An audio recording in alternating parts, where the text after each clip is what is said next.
Pasal 3. Al-Mahdi Al-Muntashar. Pendahuluan.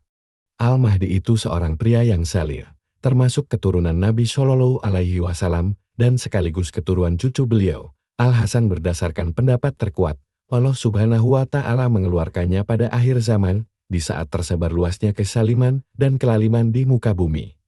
Lantas Allah Subhanahu wa Ta'ala memperbaharui milah Islam dengannya. Dia memenuhi bumi pada masanya dengan kelurusan dan keadilan.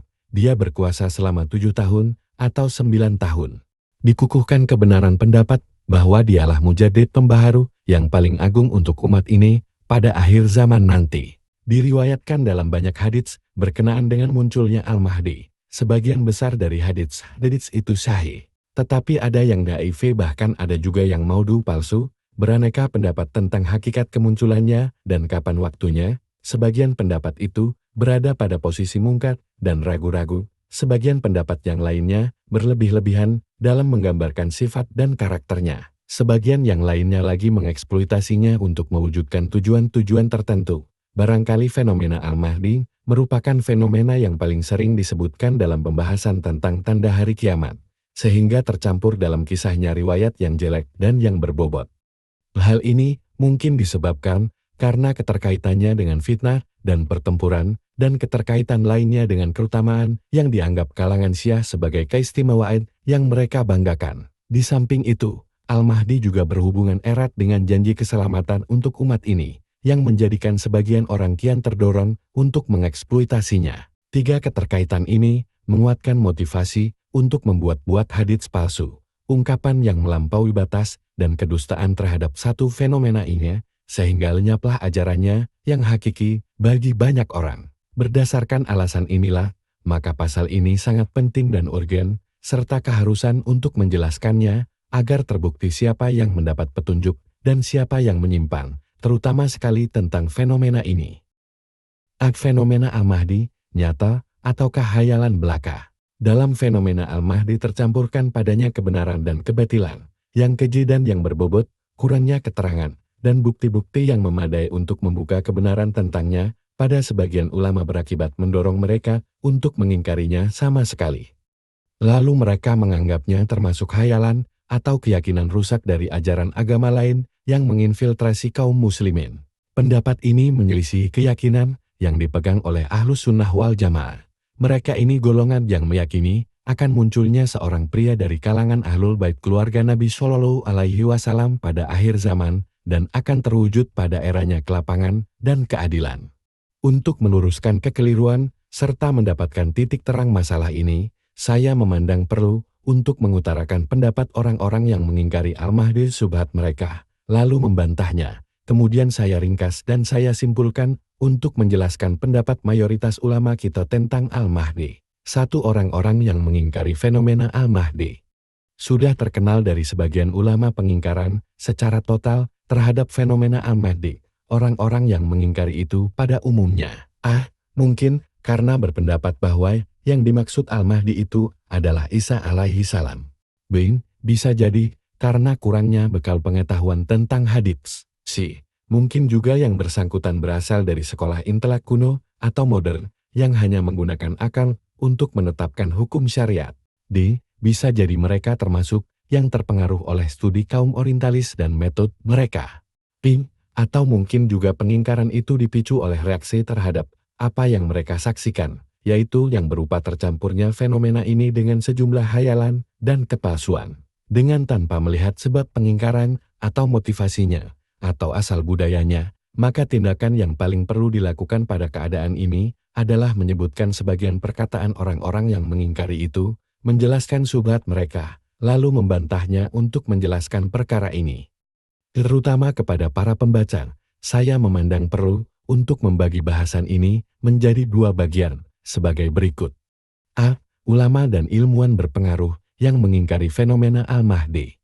Saya sampaikan dari tokoh-tokoh ini apa yang telah diriwayatkan dari Mujahid, Al-Hasan Al-Basri, Ibnu Khaldun, dan Muhammad Ridha tentang pengingkaran mereka terhadap fenomena Al-Mahdi. Mujahid, Al-Hasan Al-Basri, rahimahumullah, dan fenomena Al-Mahdi diriwayatkan dari Mujahid dan Al-Hasan Al-Basri bahwa keduanya berpendapat bahwa Al-Mahdi adalah Isa bin Maryam alaihi salam. Riwayat yang disampaikan dari keduanya itu hanya didapatkan dari jalur yang dhaif, sehingga tak bisa diterima. Bila dianggap bahwa riwayat yang berisi pendapat dua ulama itu sahih, maka referensinya hanyalah sebuah atsar yang dikeluarkan oleh Ibnu Majah. Yang di dalamnya termaktub, tiadalah Al-Mahdi itu kecuali Isa bin Maryam, Ibnu Majah, Al-Fitan, Hadits No. 4039. Hadits ini dikeluarkan oleh Al-Hakim dalam kitab Mustadraknya, dan dia berkomentar sesudahnya. Saya menyebutkan hadits ini hanyalah sebagai bentuk keherangan, bukan bertujuan untuk berhujah dengannya. Atsar ini didaifkan oleh Al-Baihaqi. Lex Zahabi berkata tentangnya pada kitab Mizan Al-I'tidal, atsar ini mungkar. As-San'ani bertutur, atsar ini palsu maudhu. Ulama lain yang mendaifkan atsar ini Al-Abari dan Al-Qurtubi. Bila kita anggap atsar ini sahih, maka tidak ada di dalamnya secuil kalimat pun yang menafikan kemunculan Al-Mahdi dari kalangan keturunan Nabi Shallallahu Alaihi Wasallam. Karena banyaknya atsar dan hadits diriwayatkan tentang sifat Al-Mahdi, namanya dan nama bapaknya. Sudah jelas dan terang bahwa Al-Mahdi itu bukan Isa alaihi salam. Isi atsar ini meneguhkan bahwa tiada satupun Mahdi yang sempurna, serta terlindungi dirinya dari dosanya masum kecuali Isa Alpi. Maksudnya, Isa itu Mahdi yang paling agung setelah wafatnya Rasulullah Shallallahu Alaihi Wasallam. Sehingga benar bila dikatakan tiada Mahdi secara hakiki selain Isa. Walaupun ada Mahdi selainnya. Ibnu Katsir berkata, hadits ini, dalam pandangan orang yang pendek akalnya, bertentangan dengan hadits-hadits yang diriwayatkan yang menetapkan bahwa Al-Mahdi itu bukanlah Isa bin Maryam. Dengan merenungkannya, ternyata hadits-hadits tersebut tidak saling menafikan. Bahkan yang dimaksud dengan itu adalah Al-Mahdi yang sebenar-benarnya Mahdi adalah Isa bin Maryam, dan itu tidak menafikan bahwa ada selainnya yang merupakan Mahdi juga. An-Nihayah fi Al-Fitan. Jika demikian, satu kesimpulan dari syubhat ini, diriwayatkannya pendapat ini dari Mujahid dan Al-Hasan Al-Basri adalah dengan jalur yang dhaif, yang menguatkan kemungkinan bahwa apa yang disandarkan kepada keduanya itu dusta belaka. Bila dianggap riwayat dari keduanya ini sahih, maka itu hanyalah hasil ijtihad yang bersandar dari hadits yang dhaif sanadnya, padahal dalil yang ditunjukkan mengandung kemungkinan lain. Ibnu Khaldun rahimahullah dan fenomena Al-Mahdi. Ahli sejarah terkenal Ibnu Khaldun dianggap termasuk kalangan yang mengingkari fenomena Al-Mahdi. Dia berpedoman dalam pengingkarannya tersebut dengan metode kritis yang berlaku di kalangan ulama ahli hadits. Yaitu ketika dia memaparkan hadits-hadits tentang Al-Mahdi dan mengatakan bahwa sanad-sanadnya rusak, hingga pada akhirnya sampailah dia pada kesimpulan bahwa hadits-hadits itu sangat tidak layak untuk menetapkan kebenaran fenomena ini. Pendapatnya tersebut membuat dirinya terbantu ketika menyatakan komentarnya yang disampaikannya sesudah mendiskusikan hadits-hadits itu. Dia berkata, inilah keseluruhan hadits yang diriwayatkan oleh para imam ahli hadits tentang keadaan Al-Mahdi dan kemunculannya pada akhir zaman. Ini sebagaimana yang Anda lihat, tidak bebas dari kritikan kecuali sedikit, bahkan lebih sedikit daripadanya. Dia juga bertutur, jika kemunculan Al-Mahdi ini benar, maka tiada sarana untuk menolong pengakuan dirinya kecuali bahwa dia itu termasuk bagian dari mereka, maksudnya dari kalangan golongan Fatimiyah Katiniyah di wilayah Hijaz dan lainnya. Dan Allah mempertautkan di antara hati mereka untuk mengikutinya, sampai sempurna persenjataan dan golongan pengikutnya. Al-Muqaddimah. Inilah pendapat Ibnu Khaldun secara garis besar. Jelas terbukti dari pendapat itu bahwa dirinya tidak yakin 100% kedustaan fenomena Al-Mahdi. Maksimal pendapatnya hanyalah, dia meragukan hal itu dengan tetap memperhatikan bahwa Ibnu Khaldun terkenal banyak menukil pendapat ulama dalam setiap pendapatnya, baik untuk menolaknya maupun untuk menerimanya. Syubhat Ibnu Khaldun dan bantahan terhadapnya, kita amati dari perkataan Ibnu Khaldun tersebut bahwa yang menjadikan dirinya ragu-ragu adalah keadaan hadits-hadits tentang Al-Mahdi, yang pada umumnya berderajat dhaif atau tidak bebas dari komentar terhadap salah seorang dari perawinya. Lantas dia bersandar pada pendapatnya bahwa para perawi yang meriwayatkan hadits-hadits Al-Mahdi itu pada umumnya dicela oleh ulama majruh. Sedang kaidah dalam usul al-hadits adalah celaan jarh itu lebih didahulukan daripada pujian al-jarhu muqaddamun ala at-tadil. Bantahan terhadap syubhat Ibnu Khaldun. 1. Kita dapat mencermati dari perkataan Ibnu Khaldun ini, bahwa dalam pandangannya hadits-hadits tentang Al-Mahdi tidak selamat dari cacat kecuali sedikit.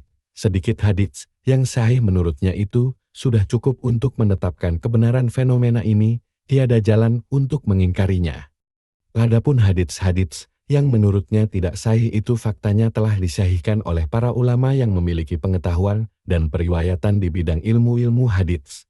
2. Ibnu Khaldun dianggap sebagai salah seorang ahli sejarah tarikh, tetapi dia itu termasuk orang yang sedikit pengetahuan dan periwayatan dalam ilmu hadits. Oleh karena itu komentarnya dalam perkara yang berkaitan dengan hadits Nabi Shallallahu Alaihi Wasallam itu bukanlah hujah. Akan tetapi yang layak dijadikan hujah adalah perkataan para ahli di bidang ini dari kalangan ulama ahli hadits. Misalnya Abu Dawud, At-Tirmizi, Al-Hakim, Al-Haytsami, Ibnu Hajar Al-Asqalani, Ibnu Hibban, Ibnu Taimiyah, Ibnul Qayyim, Ibnu Katsir, Al-Qurtubi, As-Suyuti, As-Sahani, Ahmad Syakir dan lain-lainnya dari kalangan ulama terkemuka dalam bidang ilmu hadits. Mereka semuanya membenarkan fenomena ini.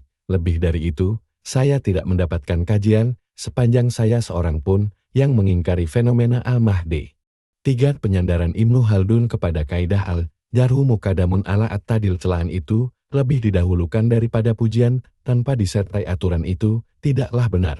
Lebih dari itu, Ibnu Khaldun telah melakukan kesalahan dalam menerapkan kaidah ini atau salah dalam memahami maksud ulama hadits dari kaidah ini. Perkataan ahli hadits itu tidak dapat diterapkan secara umum dan tidak semua jar celaan terhadap seorang rawi itu diterima dan dianggap benar. Ada perkara lain yang membatasi muqayyid, yakni celaan itu haruslah diterangkan mufasar dan jelas sehingga mudah bagi peneliti untuk mengkajinya. Apakah ini jar hakiki ataukah bukan? Andai kata kaidah celaan itu lebih didahulukan daripada pujian diterapkan secara mutlak, maka dapat dipastikan akan menggugurkan banyak hadits sahih. Ahmad Syakir berkomentar tentang Ibnu Khaldun, dia tidak memahami dengan baik pernyataan ulama ahli hadits tentang al-jarfu muqaddamun alat ta'dil celaan lebih didahulukan daripada pujian. Andai kata dia mau menelah pernyataan mereka dan memahaminya, niscaya dia tidak akan mengatakan apa yang dia katakan itu sedikit pun. Al-Abad bertutur dalam bantahannya terhadap Ibnu Khaldun, bahwasanya andai kata terjadi keraguan tentang urusan Al-Mahdi dari seseorang yang memiliki ilmu yang mumpuni dalam bidang hadits, niscaya itu tetap akan dianggap sebagai ketergelincirannya. Lantas bagaimana jika itu berasal dari kalangan orang-orang yang menyampaikan berita yang bukan termasuk orang yang ahli di bidang hadits? Akidah Al-Sunnah wal Atsarfi Al-Mahdi Al-Muntashar. Muhammad Rashid Ridha berkata, adapun kontradiksi pada hadits Al-Mahdi maka itu adalah fakta yang tidak terbantahkan dan jelas terbukti. Mengompromikan antara riwayat-riwayat itu sangat sulit.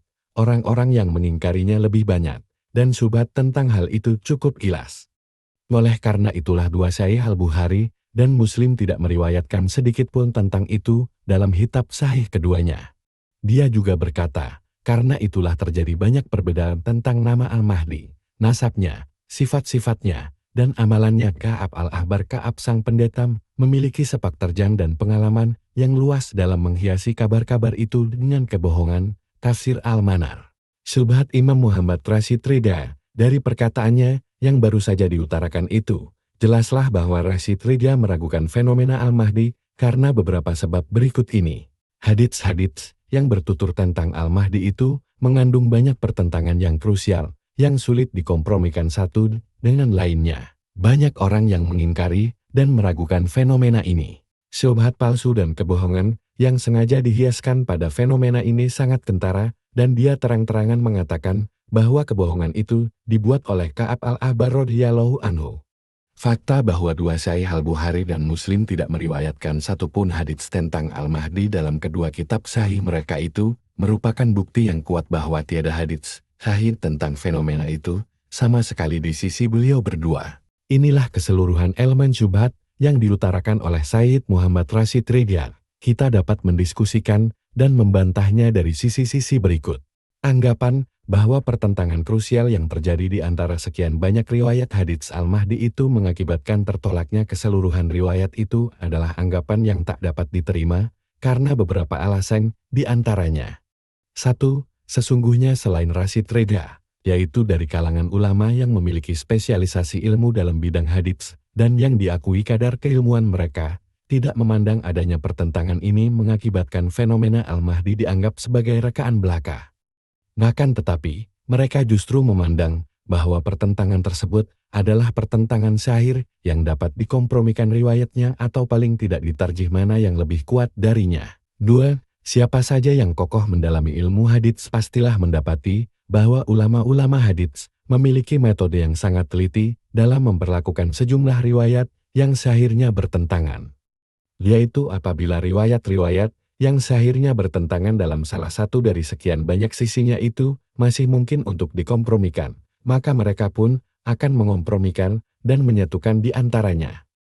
Jika tidak mungkin dikompromikan, maka mereka akan mencari riwayat yang lebih kuat daripada yang lain sesuai dengan metode yang mereka ada pada mereka. Tidak pernah diketahui seorang pun di antara mereka yang mengingkari seluruh dalil atau riwayat.